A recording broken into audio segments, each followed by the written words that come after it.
Big boss Marathi season 6मध्ये तुमचं सर्वांचं स्वागत आहे आणि सर्वांना नमस्कार.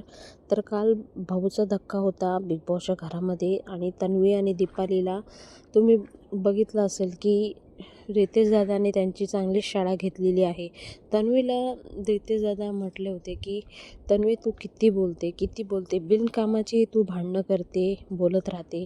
तर ह्या गोष्टीवर जे रितेश दादा होते त्यांनी तन्वीची खूप खतरनाक शाळा घेतलेली आहे आणि दीपालीला बोलले की आपण मकर संक्रांतीला किती मोठा सण असतो आपला आणि आपण त्या दिवशी तिळगुळ घे आणि गोड गोड बोल असं म्हणतो, पण तुम्ही त्या सणाचे सुद्धा मान ठेवलं नाही आणि त्या दिवशीसुद्धा भांडणं केली घरामध्ये.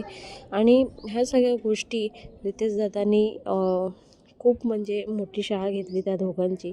आणि त्या दरम्यान रितेश दादा हे सुद्धा बोलत होते. त्या पिरियडमध्ये दीपाली आणि तन्वी दोघी बोलायला गेले तर इथे रितेश दादा बोलले की मी जेव्हा बोलत असतो तेव्हा मध्ये मध्ये बोलू नका, मला पूर्ण वाक्य माझं पूर्ण करू द्या.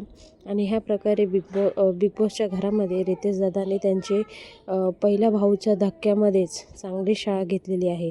तर आता ह्यापुढे तन्वी आणि दीपाली दोघं भांडणं करतील का आणि ह्यांचे जे भांडणं आहे ते शेवटपर्यंत तशीच राहणार का, ह्याच्यावर प्रश्न आहे. मला काही जरी तुमच्या मनात असेल तर कमेंट बॉक्समध्ये कमेंट करून सांगू शकता. आणि खूप लवकरच घरामध्ये 2 ग्रुप होणार आहे. आता मजा येईल जेव्हा टास्क चांगले चांगले येतील तेव्हा. आणि आपल्या चॅनलवर तुम्हाला डेली अपडेट बघायला भेटणार आहे. त्यासाठी आपला चॅनल सबस्क्राईब करून ठेवा. कमेंट बॉक्समध्ये कमेंट करून सांगा.